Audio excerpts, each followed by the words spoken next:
This is Dueling Pistols, where history draws first and legends never die. No fluff, no filters, just raw stories of grit, blood, and legacy. Triggered by Black Flag. After the Great Revival at Cane Ridge in Kentucky in 1801, it was reported, quote, Becca Bell is with child to one Brown. Kate Cummins also got careless and had a bastard. Patty McGuire has been whoring. Patty straight up. Okay. Patty got thrown to the bus hard. The other ones, they slipped up. Patty whore. Welcome to the show. I am your host, Brian Call. I'm joined by my brother, Brent Call. How are you, Brent? I'm well. Thank you. Right on. Today's episode is we're getting back into the book, Boone, a biography by Robert Morgan.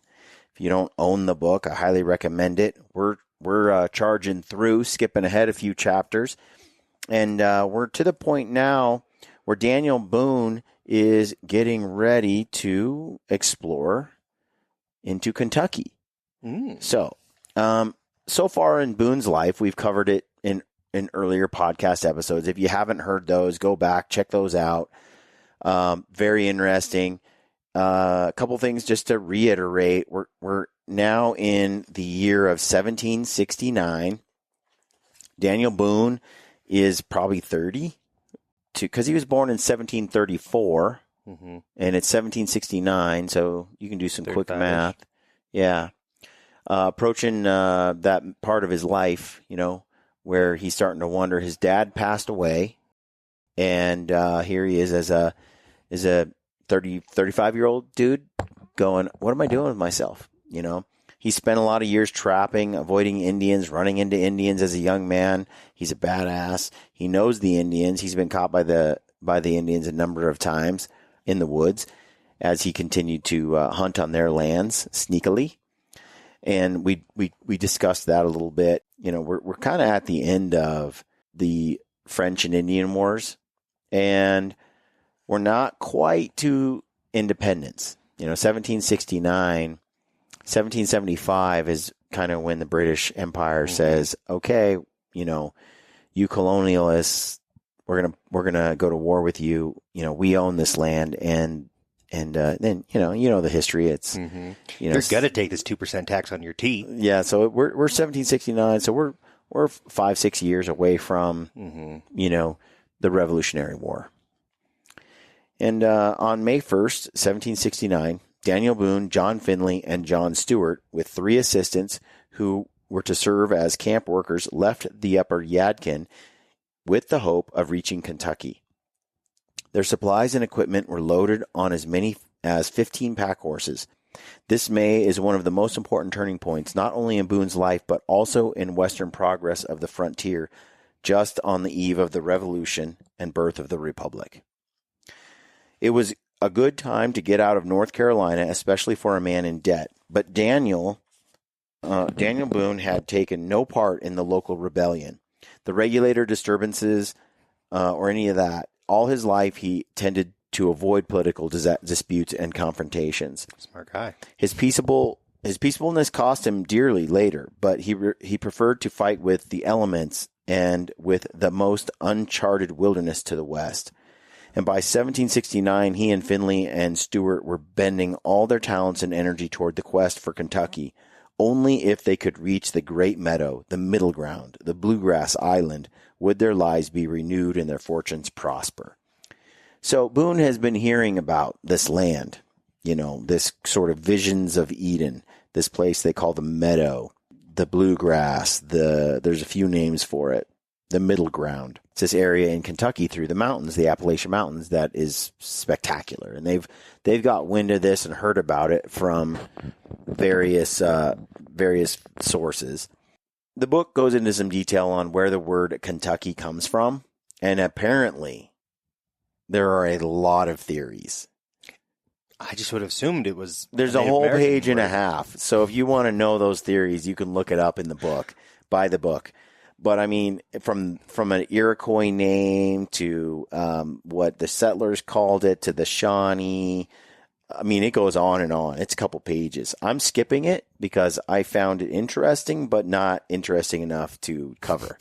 So just know that there's a lot of theories where the name comes from. So Kentucky, whatever the etymology of the word, going back to the book, Kentucky certainly seemed like the land of the future for Boone and Findlay and many other explorers of the time.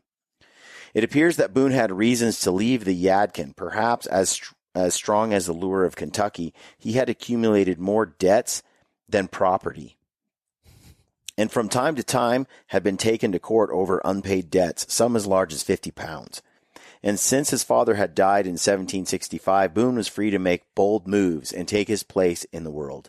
The prominent businessman, lawyer, and later later judge Richard Henderson had prosecuted Boone and would secure a warrant for his arrest in 1770. So this is 1769. Yeah, so like within the year, yeah.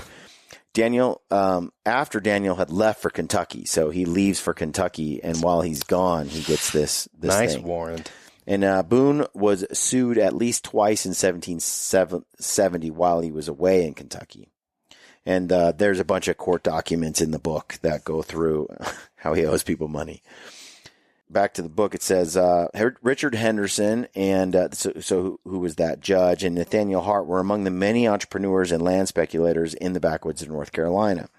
And like others, including George Washington and Patrick Henry in Virginia, they had their eye on the fortune to be made in western lands, bought up cheaply or claimed for nothing and later sold to settlers. With a relatively small investment, one might become wealthy and powerful as the territory was developed with cities and towns and commerce in the future. So these are just like business dudes and to do big time to do people in town, judges and Boone owed him money, and so they ended up suing him while he's gone, and processing all the paperwork for collections and all that. Well, he's gone, so he can't really do anything. I don't even know if. I mean, they probably knew he was gone at the time, but that was like, you can't just leave. I mean, you owe us money. It says though in the book that there's a lot of somehow or another. Well, we'll get into it. I'll just read from the book real quick. I'm skipping ahead. Because of his great skill at scouting through the wilderness unseen, exploring dangerous and unknown regions, there was often a hint of espionage about Boone's activities. His ability to remain hidden, to observe, to return and report what he had seen, makes him appear a bit of a spy from first to last. And more than that, he was a kind of double agent, moving between Indian and white culture, friendly with either and both, making some wonder where his true loyalty lay. He was exploring in the interests of his own curiosity and plans for sponsors such as Richard Henderson. Because he could slip in and out of and function between these worlds so easily, he would be seen by some as a kind of secret agent and by others as a traitor.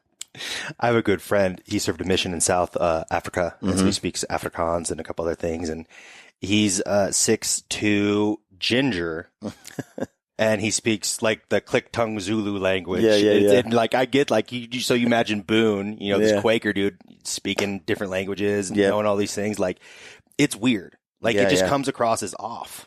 Well, one of these things is not like the other. Well, and in this case, too, he so easily fits in and is buddies with both sides that you'll see later as we cover his history, it's a problem. But also you have to ask yourself, listen, earlier just a moment ago, what did it say about Boone? It said that he stayed out of political issues. He didn't want to really be sucked into people's fights. He didn't want to be on militias and as a regulator and all this. He's like, dude, I'm just going to go hunt and trap. Well, would you want to go and join a militia and end up regulating your buddies across the river? I mean, at the time, I think he just has an intense drive to be in the mountains. He has an intense drive to be in nature. And all the arguments of men aren't particularly compelling to him, I don't think. Nature is more compelling. Being out in the woods is more compelling. That's his personality from day one, from when he was a kid. Remember, the family's like, you go hunt. You don't even need to work on the farm. Like, you do more for us killing game and bringing it back than we do raising cattle or raising sheep or goats or whatever. So I think it's in his nature. and his uncanny ability to get along with everyone and like everyone. It doesn't matter if you're Indian, a slave, black, white, didn't matter your background. He liked you as a human being. And so he tended to just be liked by everyone and fit in with everyone.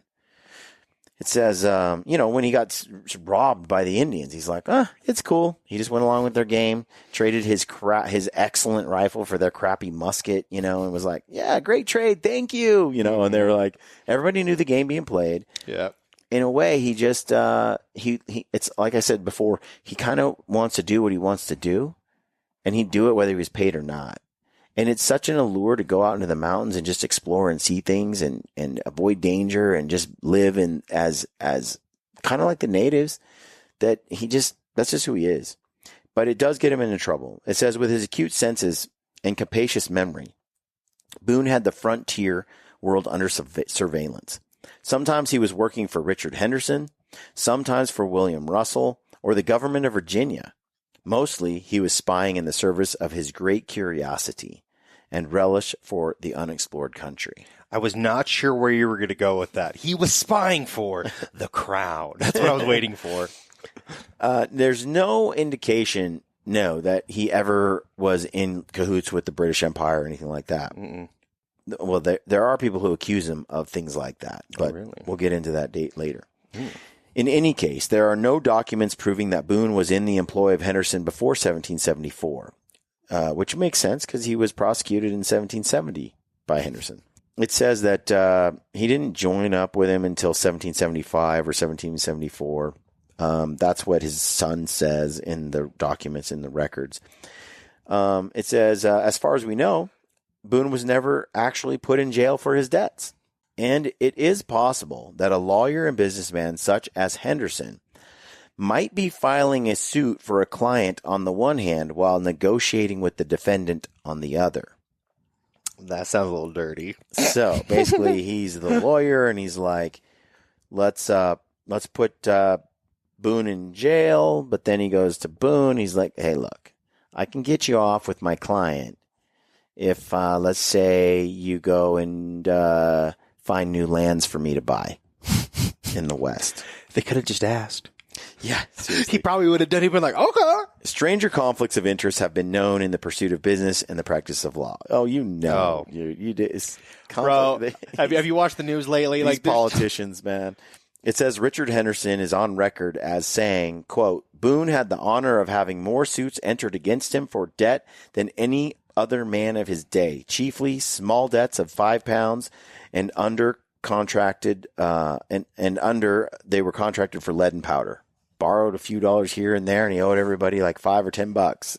Leaving his debts and obligations, hard-scrabbling farming, and political unrest behind, Boone was reaching out toward a world of unlimited freedom, where great rivers chased themselves all the way to the horizon, and the land was hardly touched by the surveyor's chain or described in courthouse deed. Do you know what a surveyor's chain is? I do. That's how they like measure the land. And yeah, after our first podcast, I got curious and started looking up surveyors because you said he was a surveyor. George Washington was a surveyor. Almost everyone. Everyone was a surveyor because like that's what everyone did. Not at equal skill. No. And it's crazy. They just have this crazy A-long chain. Yep. You stick it right here. You walk it. And then when you're done, you yell, or my buddy's done walking. He yells at me.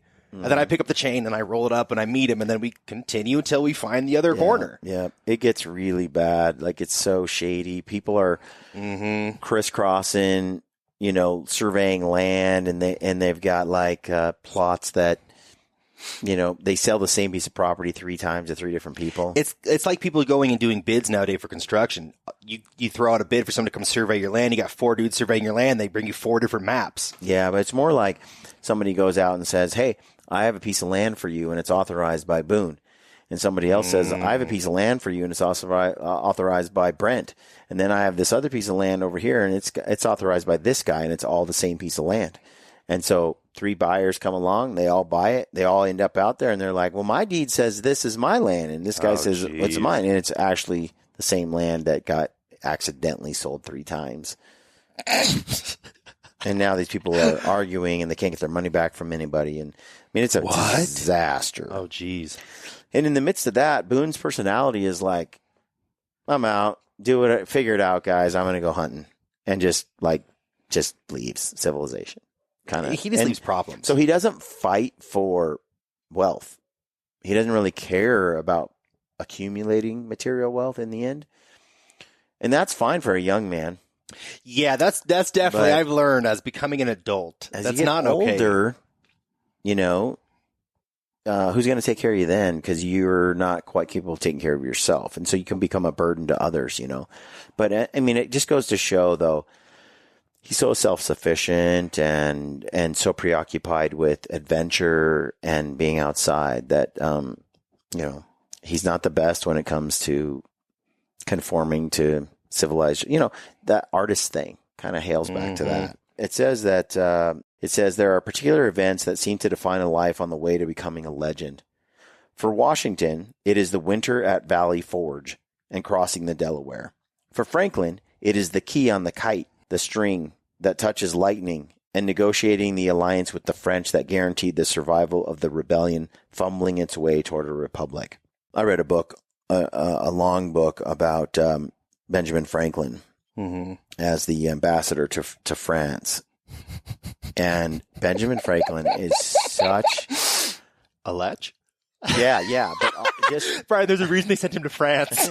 he is such a character, bro. He's and a genius. And if it weren't for Benjamin Franklin and what he was able to garner, the support he was able to garner from the French, and he was basically a wizard with words, both in French and English, and also a tramp. And, and things like that, where he was able to, he loved being in France too. Like it suited him and all the court play and all the, but, he was able to, basically he's a legend. And without that man doing what he did, it's likely America wouldn't have survived because we needed the alliance of the French. I mean, keep in mind, we kicked the French out in the French and Indian Wars, but there's someone we equally hate. But then once the British Empire came after the settlers joined up with the French, and the French hated the British. The French were like, "Yeah, let's get some friendship going." One of my favorite things about Benjamin Franklin that I found out about was his oldest son. I forget his name. After he did the whole kite thing and stuff, he toured around places and did that as shows. Oh, so $5, come watch me not get electrocuted. Yeah, it's wild. That's crazy.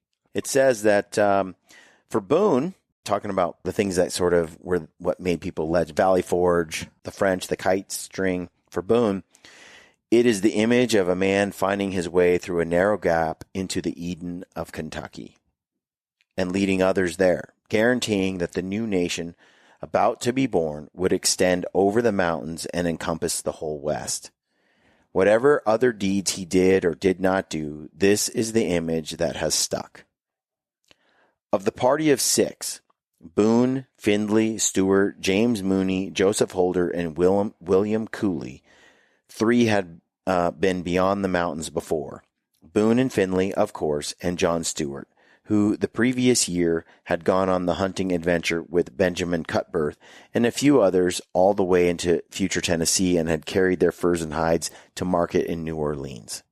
New Orleans. So if you look at that map you had earlier, that you showed the other day, the geographical representation of the mountains in the United States, you can see what a barrier the Appalachian Mountains are to the rest of the West. And if you're in those coastal areas where everybody landed, the idea of moving westward, you need a way through those mountains because going over the top of them really wasn't feasible with the technology they had back then. You're freeze to death. Yeah, and so you could go around the bottom technically. Yeah, but look how far down it's also thick. What did they say? They all tried to go to Florida and they were like, F that. And they left Florida because it was too thick and nasty and swampy. Yeah. So the further south you get, it gets a little harder to go across and it's thick down here. So yeah. Yeah, you got the Virginias and stuff down there and that's kind of flattish. But then after that, man, So the mountains are a deal, a thing. So it says, Nathan, many years later, said Boone had great confidence in his brother-in-law, John Stewart. John Stewart is his brother-in-law. We read about him earlier in the book. My father even said he never had a brother he thought more of than he did of John Stewart. He had all the confidence in him that a man could have in another. He was faithful in the performance of his promises, a most essential requisite, as father always said in a hunting companion. Stewart knew how to handle a rifle, and he could be depended on to be at the right place at the right time and be there when he had agreed to be there. On May 1st, 1769, the party climbed the mountain chain by following Elk Creek in western North Carolina and crossed the Blue Ridge at Cook's Gap into a high mountain meadow. In the following days, they crossed a series of mountain chains, Stone Mountain and the Iron Mountain Range. Somewhere near Wolf Hills, they joined the Great Warrior's Path. Remember, the Wolf Hills were later named some other weird name. Because the wolves were jacking everywhere, supposedly. But that's where the wolves were getting, they fought them off one time. An ancient trail had ran across the southwest part of Virginia, crossing the Clinch and then Powell's River. I bet people who live in this region are like, oh, yeah, I get that. Cumberland Gap. It's just like when they talk about the Willamette Valley and Tillamook and all that. And it says, others have suggested the word Scioto means deer, therefore the gap is Deer Pass. Who knows? It says Walker named the gap for the Duke of Cumberland, and he or someone else named the Central River in Kentucky the Louisa for the Duke's sister. The Louisa River, and it's the Cumberland Pass for the Duke of Cumberland. So these very English names. Interesting. It says to the modern eye, the warrior's path called Athiyama-Waiwi, or the path of the armed ones by the Indians, might have been hardly discernible in some places. Where it followed a buffalo trail along a stream or through a gap in the mountains, it was a worn track.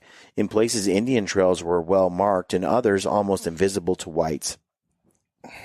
Indians' trails usually ran on high ground in the mountains, out along ridges to avoid thickets and small streams. William E. Meyer in Indian Trails of the Southeast tells us that some parts of the trails have become worn down below the surface of the soil, while other stretches might be almost invisible. I run into this, all the time when I'm out hunting.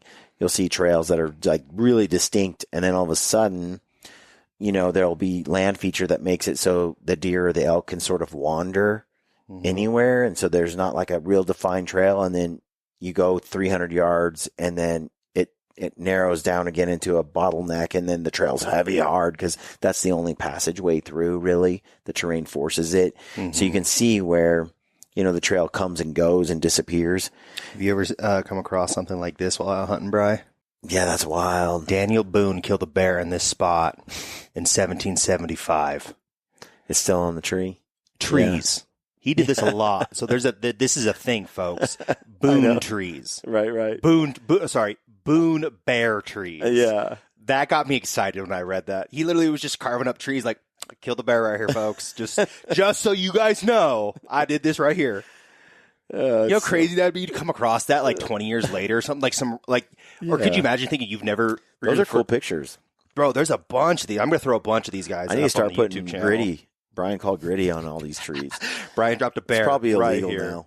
Okay, it says, but to a Native American, a white woodsman such as Boone, or to a white woodsman like Boone, running out between trees and skirting large rocks, crossing a creek and stepping stones, or at a shallow ford, crossing a meadow at a level place, avoiding the marshy places where tracks would become conspicuous, in places where parties had left signs cut on trees or scratched or painted on rocks, perhaps to brag about who had come this way, who had made a successful raid against the Iroquois in the north or the Cherokees to the south, the Shawnees in the west. They would all leave their mark. Boone and his party followed the warrior's path across Moccasin Gap to the Clinch River, and it just continues on how they made their way there. Leaving civilization, Boone and his companions moved down the river until they could see the cliffs called the White Rocks. Boone would later describe to Filson the sense of dread and horror that chain of mountains and cliffs could evoke, appearing to be an unsurmountable barrier. That's what I was saying the other day, right? Like, it doesn't matter if those mountains are only 100 feet tall. Mm-hmm. But if they're like inverted vertical, I mean, so when you look at that Appalachian Mountain range, in comparison to the Rockies, Yeah. you're like, oh, that's easy. It's a baby mountain. It's a baby mountain. But again, it doesn't. It's still about. If it's 300 feet, it doesn't matter if it's not 5,000 feet. It reminds me when you were hunting in New Zealand. Vertical. Yeah. And those, no thank you. Yeah, it's just a wall. Just a wall. You're not taking horses. No. Through that. I mean, we barely did it with climbing gear. And then Boone and his party saw the gap opening away into the west. So they saw those insurmountable barriers, but then they saw the gap. The gap, sharp as a gun sight, cut into the mountains. This defile was the place where hundreds of hunters and explorers would line up their sights on Kentucky and the West, and hundreds of thousands of settlers would follow over the next half century. Cumberland Gap became the most famous pass in America, a gateway to the future.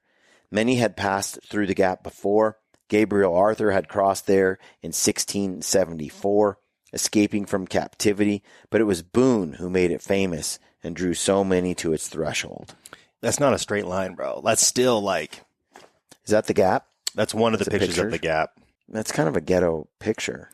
Most of them are pretty ghetto so far. Brent, this doesn't reflect the notch of a rifle, What doesn't? A gun sight. I'm trying to figure. When you said that, that's when I started looking, and I was find the gap. That's not the gap. That's a trail. Cumberland Gap. It says, back to the book. So in 1674, bro. So 1492, Columbus discovers the United States. He sailed the ocean blue. So 1500. Yeah. So 150 years later, it says Gabriel Arthur crossed there in 1674, escaping from captivity. So was Gabriel nabbed by the Indians? Gabriel Arthur, 1674. Gabriel Arthur. Spelled like so. Because you're not good at spelling. No. It's not that Oregonian education. What's the search? The internet tells you so many things. We have our own library in the palm of our hand. So he's some white guy who hung out with a bunch of Indians. He was an explorer. Got caught. Mm-hmm. And then when he escaped, it looks like he went through the gap to get back to the colonies. Make sense? Is that what happened? Details? It takes me a minute to read. All right, I'm moving on. You can keep digging, but okay. But apparently, because we're in 1769. This is almost 100 years later. Boone's going through the gap, so it's been there. People knew about it, but now it's about to be famous. Gabriel Arthur was captured by the Shawnee and was released in hopes of promoting trade with the English. So he said, let me go and we'll start up trade with you guys. He basically, like this, you want, I get more. Gotcha. All right. As the historian Frederick Jackson Turner famously put it, stand at Cumberland Gap and watch the procession of civilization marching single file, the buffalo following the trail to the salt springs, the Indian, the fur trader and hunter, the cattle raiser, the farmer, and the frontier had passed by. The Indian name for the gap, Quassioto. Okay. Yeah. The story with Arthur is a lot cooler than we thought, bro. So I was reading just a quick overview. At one point, this guy disguises himself and accompanies a Cherokee chief of the Chota on raids on Spanish settlements in Florida, and then continued on there for a while. In 1674, he was captured by the Shawnee, who discovered under his coating of clay and ashes he was a white man. Surprisingly, the Shawnee did not kill Arthur, but allowed him to return to Chota. And the chief actually escorted him back to Virginia after that. So, they captured him, and it sounds like he sweet-talked his way out of it. I wonder if he could he speak the Indian language? I mean, sounds like he had to. Disguised. He came over to America pretty dang early when he was young. That's funny. He's all painted his skin dark and stuff, and they're like, "No, you white." Well, you got to think about it. A lot of them they're getting up, painted up for war. Yeah, so there's a lot of ash and painting going on. It says, beyond the gap, the warrior's path swung to the north. Boone and his companions entered Pine Mountain Gap. Here, the mountains began to peter out into sharp hills known as the Knob Country. A few miles down the river, in a meadow where the town of Irvine would later be, they pitched their station camp. Boone climbed nearby Pilot Knob, and from there he could look into the far distance and the land of rolling forests, meadows, and cane breaks along the river.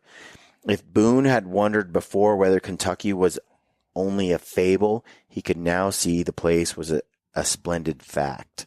Kentucky's a special place, by the way. Like the Garden of Eden kind of special. Yeah. Like the bluegrass region, the way that it looked. And there's going to be some interesting ecological things we're about to learn about Kentucky. But it's like such a vast plains, beautiful land with the bluegrass. I think the bluegrass is non-native, by the way. But by the time he got there, it was there for hundreds of years. Really? We're going to have to get into it. Maybe it's the reverse. It's hard for me to remember. I read this book a long time ago.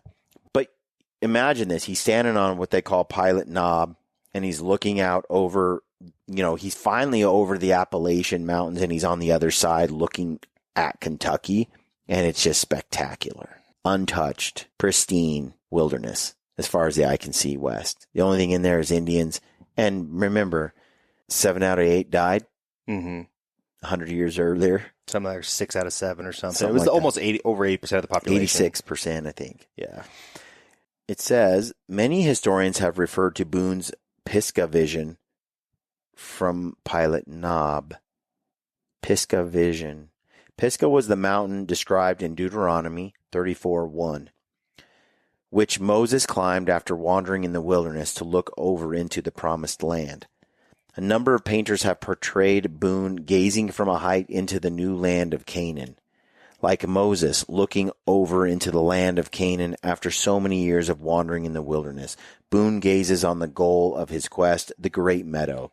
But as Draper points out, there was this important difference that the Lord's prohibition of Moses ever going thither did not apply in Boone's case. Basically, God said, Moses, you don't get to go into the promised land. But that's rough, man. That's not so for Boone. So the analogy ends there. And so this image of Boone's first sighting, the bluegrass of central Kentucky, became an icon of American history and myth. But what Boone viewed was already colored and enhanced by the expectations he carried with him. In Arthur K. Moore's words, what Daniel Boone saw from Pilot Knob in June 1769 was not only a magnificent forest enveloped in a blue haze, but also a fabled garden interpenetrated with myth. Interpenetrated. That's a word. Boone and others brought the idea of Kentucky with them, and what they actually found sometimes surpassed their own expectations. 2 things. Yeah. I cannot tell if the bluegrass is invasive per se, but it does say that it is spreading like crazy all the time. Like it's a constant fight to fight this stuff back. Like it's like a real thing. They have people who go around Kentucky and just try to like maintain the bluegrass. Yeah, we're going to get into it. I can't recall. I want to say... Also, there are so many paintings of Daniel Boone. Yeah. So many paintings. Well, you got to think about it. I mean, he's like a legendary figure in folklore and history. Davy Crockett, Daniel Boone. I mean, and you're thinking, you got to realize like Boone and George Washington, 2 years apart in age. Mm-hmm. Boone, when you think about Boone, you're like going, okay, this is a dude who was exploring America 100 years before Jeremiah Johnson, before Sitting Bull, before Crazy Horse, before Custer. We tend to be out west. We have a lot of historical markers for that time frame. But I imagine those who are born on the East Coast, who are in Virginia, they have 100, 150 year, 200 year earlier, set of reminders in their state. You know what I mean? It's interesting. 1830, Brian. That's when the first regulated scheduled steam-powered rail passenger service was made. So trains started coming up around the 1800s. So he's seeing all this stuff. There's no trains. Nope. Nope. Moving by horse, pack if you're horse. lucky. Yeah. So we're going to get into a little bit more in the next section about now that they've arrived. He's got his Pisgah vision. He's looking over the top of it. He's on Pilot Knob. and he's seeing Kentucky for the first time. Mm-hmm. Had to be intense, like the book says, though, they had their visions for what it would be, and a lot of times how spectacular it was, they couldn't even have imagined. And so we're gonna get into that. The whole time, though, they got to be wondering, it's exciting, but you got to be watching your back. How many of these people are going to survive? Who dies? Who comes back? Not so great. Does anybody die? You don't know, do you, Brent? Find out next time. Tune in next episode. What was Pisgah? You told me earlier what Pisgah meant, didn't you? Yeah, Pisgah was the name of the mountain that Moses, Yeah. stood on when he was looking at the land of Canaan, the promised land, after he'd wandered in the wilderness for 40 years. Mm-hmm. And God said, "Oh, yeah, there it is, and you don't get to go there because of you misbehaved." But in the case of Daniel Boone, yeah, that's sort of the biblical sort of analogy they have of what Boone was going through as he saw the promised land, right? And of course, all these people who are trying to get people to move west, you'll find like what America is about at this time is westward expansion, politically, economically, the nation wants to claim as much land as possible. There's the mystery of what's out there. Think about it. Back then, we didn't even know if they'd stumble upon like a mammoth. A Sasquatch. You have no idea, like literally what's around there. It's got to be exciting to discover animals you've never seen before, but also a little bit nerve-wracking. What if it's like a velociraptor out there? Or you find a platypus, which we can spend an entire podcast talking about platypuses, bro. Did you find out that they just found out they're bioluminescent? No. They glow. That's crazy. Platypuses glow orange and or green, depending on, I can't remember what exactly. But they if you hit them with the black light, they glow. We'll have to look into that. I'm calling your bluff. I don't know about that. We'll get into that next time. But we're going to get into this next part. If you're liking the show, you can support the show by leaving a comment, liking, subscribing to the channel, share it with your friend. We appreciate it. Thanks for tuning in, and we'll get you up on the next one. Hello, friends. I hope you're enjoying our new Dueling Pistols podcast. Remember, it's only here temporarily on the Gritty channel. Short time. If you want to subscribe to the main show, head on over to our YouTube channel, Dueling Pistols, and subscribe over there. And anywhere that you get your podcast, you can subscribe there. Thanks for supporting us. We're on all platforms. Yeah, we're out there. Find it over there. And tell a friend. Yeah. Tell a friend about our new show. Tell all your friends. Help us grow it bigger. We're just going to turn this to an ASMR. All right. Thanks, guys. Catch you on the next episode.